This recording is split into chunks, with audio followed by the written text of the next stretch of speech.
math humans. We're going to do our first college math video today. The videos are going to start with an A for algebra, and then eventually they will start with a CM for college math. This is the title. This is what we're going to be doing today. Our objectives are, these are just the different content things that we're going to be covering. When you're taking notes on the video, you do not have to write the objective down. That's more for admin and just as general information. But other than that, you will need to write down everything that I say in the video. I do tend to talk very fast, so if you are having issues keeping up, pause the video, get caught up, and then start again. Most of our videos are going to be fairly short, which is nice. So then when the video is done, you will want to use the Notes app, scan your notes, and then upload that right into Canvas, and you're going to want to do that at the very beginning. All right, let's start with our content for today. The first thing that we're going to do is get a definition of a ratio. And a ratio is a comparison between two numbers. And again, everything that I write down, you should write down. The only thing that you don't have to write down are the objectives, and your notes do need to have a title so you'll know what they mean. So a ratio is a comparison between two numbers, and one of the things that we always need to do is reduce the fraction. And I will show you a handy way to do that in your calculator. You will need a graphing calculator for this course. Alrighty. So we're going to start by doing an example. The examples are always numbered so that if you have questions on those, when you come to class the next day, you will be able to tell me which example you had a question on. So the first example says, write the ratio in simplest form. Okay. And so we're going to have a couple of these. The first one is going to have 7/49. And now is when I'm going to show you how to reduce this in your calculator. If we do it by hand first, 7 goes into 7 one time, and 7 goes into 49 7 times, and then this would be the ratio in simplest form. But fractions are most of our nemesis, and so we also call it our favorite F word. So I'm going to show you how to reduce your fractions in your calculator. So I'm going to do 7 divided by 49, and I'm going to hit enter. And then I'm going to do math frac.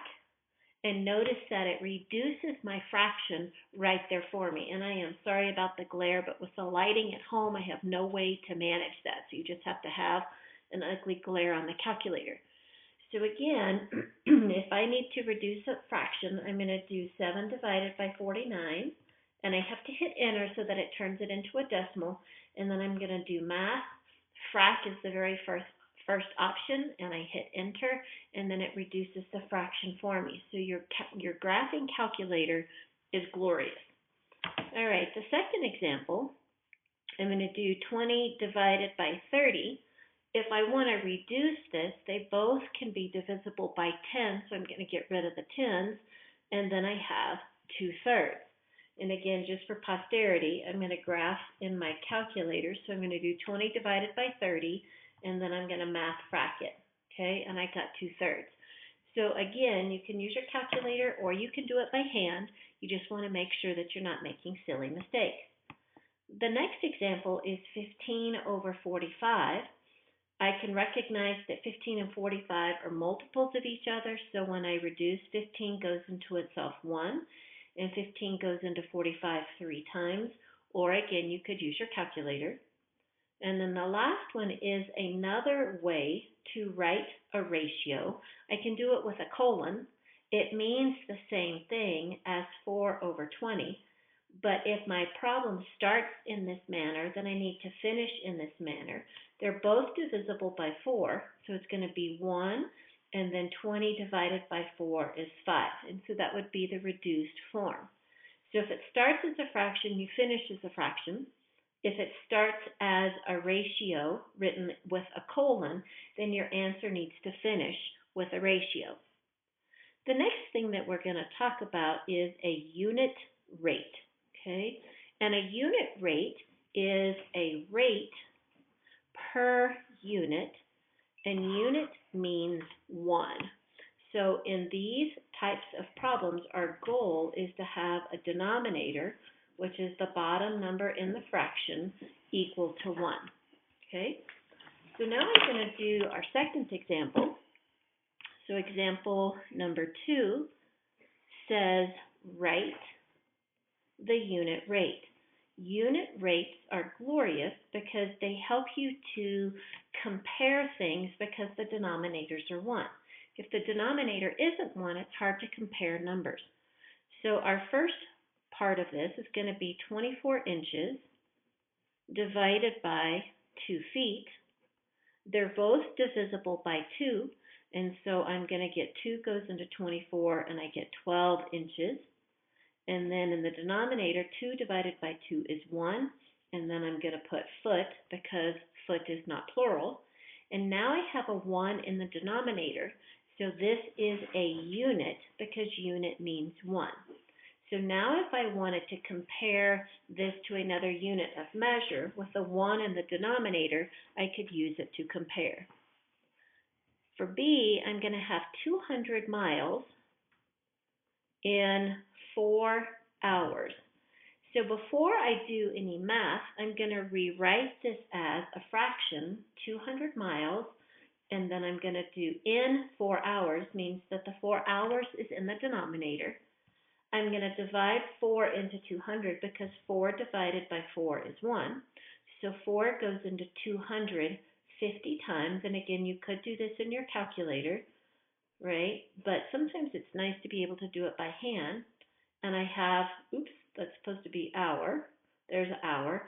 And so you could also write this as 50 miles per hour.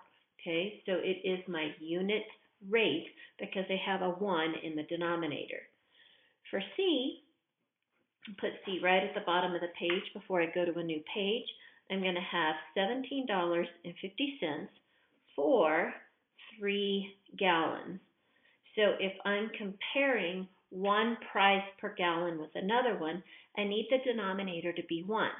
So if I write this as a fraction, I have $17.5 over 3 gallons. And then I'm going to divide this 3 will not go into 17.5 easily. So I'm just going to go ahead and do this in my calculator. So I'm going to do the 17.5 divided by 3, and I'm going to get $5.833 per gallon. Okay, so you can do these in your calculator or you can do them by hand. Sometimes the math is easy. Sometimes it's a little bit nicer to use our grapher. So I'm going to take that decimal off. For this particular course, we are going to round to 2 decimal places always because we are going to spend some time talking about money, and the relevant decimal places for money is 2 decimal places. All right, our next concept are proportions, which are another type of fraction or another type of rate. This is the best math ever. I use proportions all the time, and I know you're going to think this is really weird. I'll give you a real life example soon, but a proportion is a comparison of 2 ratios, or we could say 2 fractions. All right, we're going to make sure that when we set up a ratio, that we set these up in the same order, and we're going to solve by cross multiplying. So college math is an interesting math. It's a mix of statistics and some finance and some graph theory and some other interesting topics. It's also an algebra review, and it's about half and half. So today we are starting with our algebra. So I'm just going to do an example because sometimes the easiest way to remember something is to do an example. And I want to solve the proportion. Nice simple directions.